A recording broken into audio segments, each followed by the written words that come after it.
看看這個圖表，買入、溢出、買入、溢出，幾分鐘納這麼多信號，那不是策略，那是老虎機。現在看看這個，同樣的指標，同樣的圖表，3個信號，指標沒有變，設置變了。這就是整個視頻的內容。5個為剝頭皮和日內交易打造的指標，以及我在每個指標中使用的確切數字，不是默認值，不是加載時的任何值，而是實際設置。請看到最後，因為最後30秒是決定這些內容是否能讓你賺錢的部分。第一個指標，搜索 UT8 QuantNomad 的那個，添加它，就是這樣，來自短期動能轉變的買入信號，同時也是一團糟。看看這裡和這裡的這些聚集，麥印良敏道把價格的每一次抽動都當作動能變化來解構。這些信號中有一半會在 K 線收盤前就被指選出局，所以我們來修復它。進入設置，你只需要改動2個數字 Key Value， 也就是良敏道，設為3 ATR Period 設為4，就這樣。現在看看圖表發生了什麼，噪音消失了，留下的是背後有真正力量的走勢。我需要你認清下一部分，因為它比設置更重要。其中一些信號仍然會虧損，我沒有刪除虛假信號，我減少了它們。這個平台上沒有任何指標，這個平台上沒有任何策略能給你一個不需要管理的信號。虧損交易不是系統中的漏洞，它們就是系統本身。我最後會回到這一點。第二個，搜索 QQE Signals Carlin Mack 的那個，這個基於 RSI 與 QQE 的結合。QQE 是 TradingView 上比較可靠的速勢工具之一，理念和第一個一樣，它在標記動能轉變，而且它開箱就有同樣的問題。看看這裡的這一段，信號，相反的信號，又是信號，而價格總共只動了8個點。那些不是交易，那是指標在對虛模做出反應。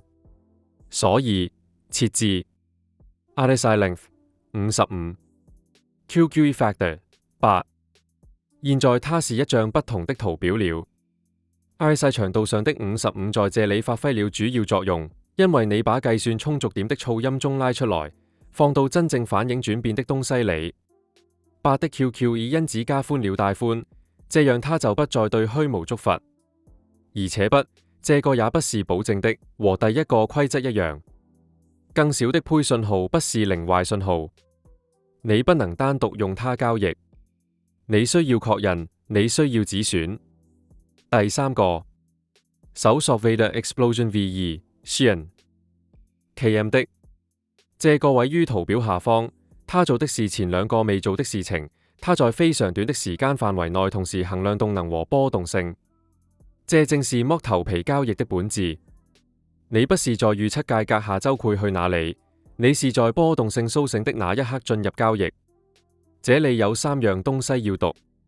第一，直方圖，綠色意味着上行動能，公式意味着下行動能，但色調才是真正的信號所在。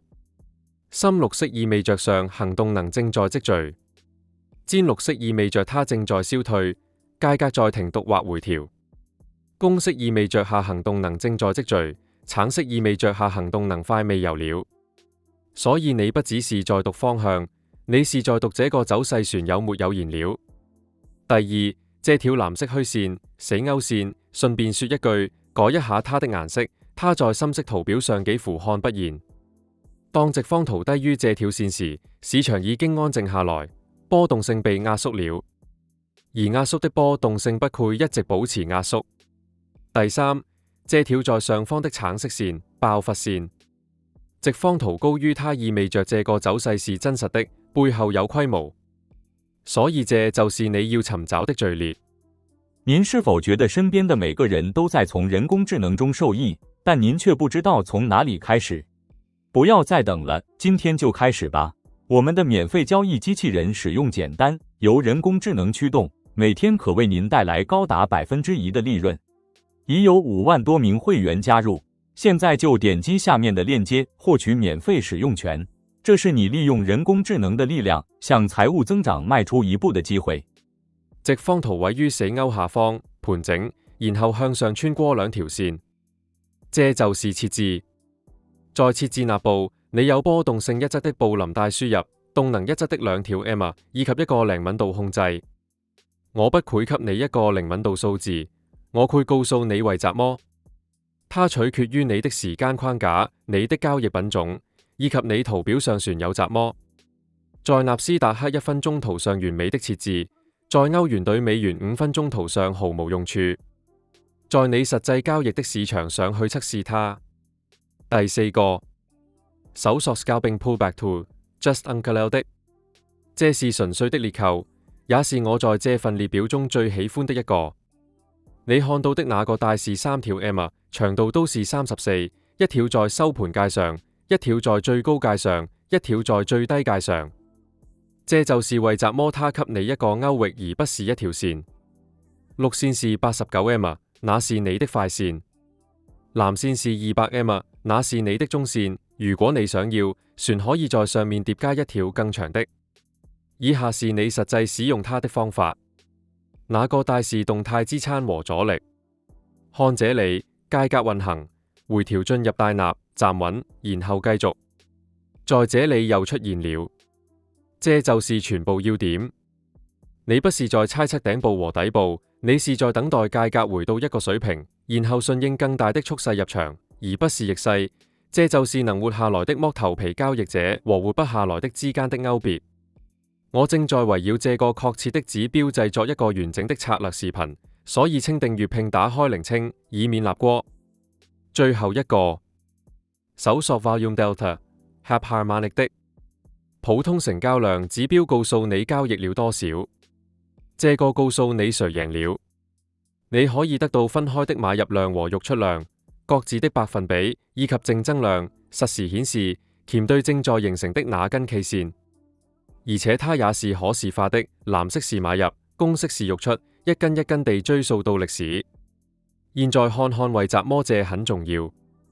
價格在阻力位，你的一個信號觸發了做空，你可以盲目地接受它，也可以去檢查。溢出量佔據主導，這意味着在信號觸發的那個確切水平上，肉方掌控局面，那就是你的確認。現在反過嚟。溢出信號觸發了，但增量顯示買方仍然在贏。你跳過它，因為這個走勢背後沒有支撐。這就是把3個噪音指標變成一個決定的過濾器。所以讓我們把它們放在一起。Scalping Pullback Tool 給你水平和蓄勢方向。Veda Explosion 告訴你波動性即將擴張。UT 8和 QQ Signals 給你觸發器。Volume Delta 確認它或者否定它。方向、時機、觸發、確認。那不是5個信號，那是一個決定，用4種方式檢查過。